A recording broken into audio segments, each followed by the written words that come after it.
So hi guys, I hope everyone is doing good. And आज हम बात कर रहे हैं एंग्लो ईस्टर्न की। एंग्लो ईस्टर्न के जो कॉलेज है एमा उसकी, and how to file application, how to get into the college, how to prepare for the examination, कितने एग्जाम होते हैं, कितने शिफ्ट्स हैं कंपनी के पास, what is the how many number of shifts they are managing and what is the scenario overall. So last तक देखना video, otherwise आधी चीजें समझ में आएंगी और आधी नहीं। And then same questions repeatedly मेरे पास आते रहते हैं, that's why we are actually talking about this topic today. So Anglo Eastern being one of the biggest management companies in the world, सबसे ज्यादा मैनेजमेंट शिप्स जो हैं वो एंग्लो ईस्टर्न के ही पास हैं, based headquarters based in Hong Kong, and owner is British. So ये तो नॉर्मल छोटी सी एक बात हमने समझ ली एंग्लो ईस्टर्न की। नाउ एंग्लो ईस्टर्न के पास शिप्स कितनी है? Anglo Eastern is having around 750 plus ships which they are managing. They are not the owners, being very clear, they have management ships in their management. Owners कोई और है और उन लोगों से उन्होंने शिप्स ले रखे मैनेजमेंट के लिए, management fees they are charging. This is how the company is working generally. अभी एमा क्या है? AEMA is the college for training, जो एंग्लो ईस्टर्न ने अपने ही कैडेट्स के लिए, अपने ही लोगों के लिए बनाया है, जिन लोगों को वहां पे ट्रेनिंग देना चाह रहे हैं, एंड वहीं से ही वो उनको अपने हिसाब से ट्रेनिंग देने के बाद अपनी ऑर्गेनाइजेशन में काम दे देते हैं। अभी DNS, BTech marine engineering, GME, ETO, and now they also have modular courses. तो all these courses are there in एमा।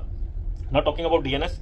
डीएनएस या बीटेक मरीन इंजीनियरिंग सेम ही एप्लीकेशन से सबकी, स्पॉन्सरशिप का प्रोसीजर भी सेम है, आईएमयूसीटी क्लियर करना होता है दोनों कोर्सेज के लिए। सिंस ज्यादा बच्चे इसी चीज के लिए इंटरेस्टेड होते हैं इसलिए हम इसके बारे में आज बात कर रहे हैं। अभी डीएनएस का एप्लीकेशन कैसे भरना है? www.ema.edu.in पे आप लोग जाओ, सिंपल वहां पे आपका जो फर्स्ट होम पेज खुलेगा उसमें सबसे ऊपर आपको डीएनएस की ही विंडो मिलेगी। डीएनएस की विंडो के नीचे आपको जीएमई की विंडो मिलेगी, उसके नीचे आपको बाकी कोर्सेज की विंडो मिलेगी। इजीली आप लोग उस पर क्लिक करोगे और इजीली एप्लीकेशन आप लोग वहां से फिलअप कर सकते हो। उनके जो एप्लीकेशन चार्जेस होते हैं वो वेरी करते रहते हैं year by year and session bye session. अभी 2 सेशन होते हैं, दो बैचेस में लोग एडमिशन लेते हैं, एक तो होता है अगस्त में, एक होता है फरवरी में, ठीक है, जो स्टार्ट होते हैं बैचेस।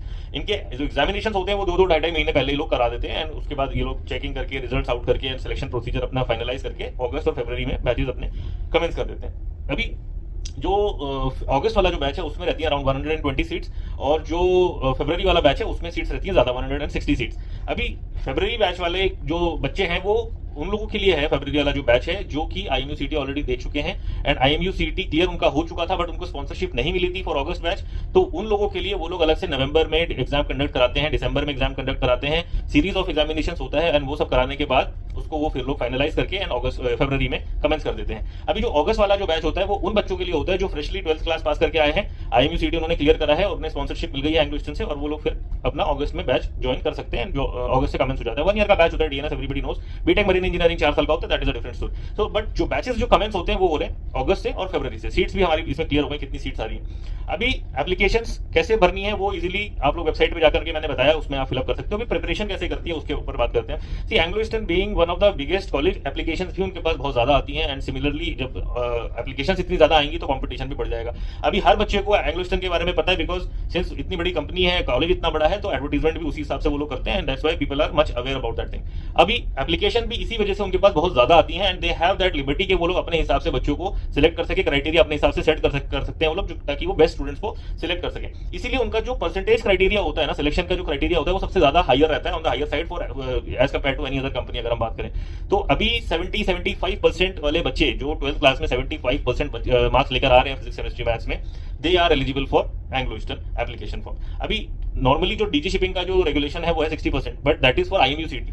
अभी बहुत सारी कंपनी 60% के ही क्राइटेरिया पे काम करती हैं, बट देखो जिन कंपनीज के पास सिलेक्शन का ऑप्शन है, इतनी एप्लीकेशंस आ रही हैं कि वो अपने हिसाब से selection criteria on the higher side ले जा सके, वो लोग ले जाते हैं। अभी एंग्लो ईस्टर्न के पास एप्लीकेशन बहुत ज्यादा है, इसलिए वो सिलेक्शन क्राइटेरिया को भी अपने हिसाब से ऊपर ले गए हैं, ताकि वो क्रीम मार्केट से सिलेक्ट कर सके। अभी जब आप सिलेक्शन के लिए जाओगे या एप्लीकेशंस के लिए अप्लाई करोगे तो यू विल सी के बाकी कंपनी से, बाकी कॉलेजेस से जो परसेंटेज रिक्वायरमेंट है उसमें एंग्लो ईस्टर्न का हायर साइड में ही रहेगा, हमेशा इनका ये रहता था। पहले 65 था, फिर 68 हुआ, 70 हुआ, अभी 75 हो गया। मे बी इनकमिंग ईयर ज्यादा चला जाएगा, बिकॉज एप्लीकेशन इतनी ज्यादा उन लोगों के पास आ रही है।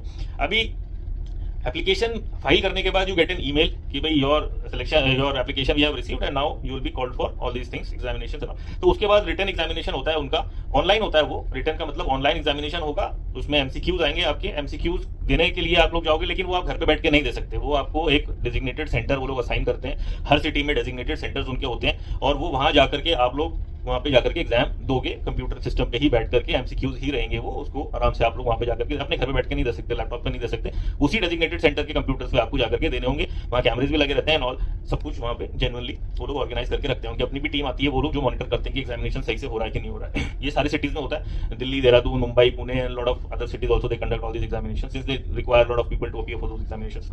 अभी उस एग्जाम के बाद जो ऑनलाइन एग्जाम है उसके बाद वो लोग कट आउट करते हैं, जितना उनको मार्क्स की रिक्वायरमेंट होती है, जितने बच्चे उनके लिए पास हो जाते हैं, उसके बाद they call for interview. Now when they call for interview they call you to Delhi और टू मुंबई। तो पहले ये लोग देहरादून में भी आते थे एंड ऑल, काफी सारी सिटीज में भी जाते थे, but now they call you mainly primarily in Delhi and Mumbai.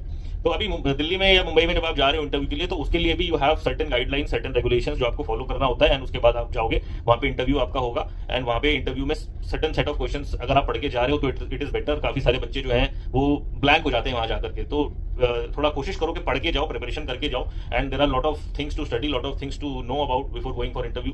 तो वो सारी चीजें आप लोग करके जाओ। इंटरव्यू में जाने के बाद देन वो अगर इंटरव्यू आपका क्लियर हो जाता है, देन यू हैव मेडिकल्स। तो मेडिकल्स तो वैसे मैं रिकमेंड ये करूंगा कि आप एप्लीकेशन फाइल करने से पहले ही अपना मेडिकल करा लो, because when you are filing application for so many companies, तो मेडिकल तो सारी कंपनी कराएंगी। तो मेडिकल एग्जामिनेशन आप पहले करा के रख लो, सो दैट इन केस कोई प्रॉब्लम है तो वो आपको पहले पता चल जाएगा। In case you are under weight, in case you are over weight, और भी कोई अगर अलग से प्रॉब्लम है, कलर ब्लाइंडनेस है, आई साइट वीक है या कुछ भी है, तो if you have possibility to work on it, आपके पास टाइम मिल जाता है कि आप उसमें पहले से काम कर सको, तो इसलिए वो तो पहले से करा लो। बट कंपनी खुद से भी अपने डेजिग्नेटेड डॉक्टर के पास आपको भेजेगी और वहाँ पे आपका मेडिकल कराएगी। जब वो आपका मेडिकल क्लियर हो जाएगा, ये सारी चीजें आपकी जब क्लियर हो जाएंगी, उसके बाद then you will get the call letter और सिलेक्शन लेटर आपका आएगा। उसके बाद then you can go and join your batch in एमा।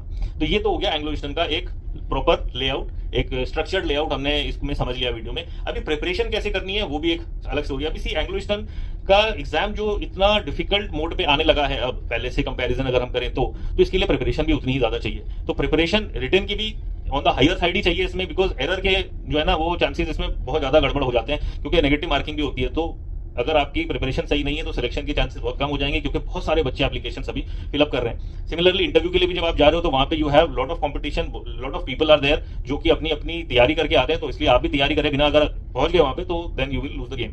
सिमिलरली मेडिकल्स भी पहले से कराओ, so that you have everything in your hand. Time पे सारी चीजें हो जाएंगी, आपको पता चलेगा आप कहाँ स्टैंड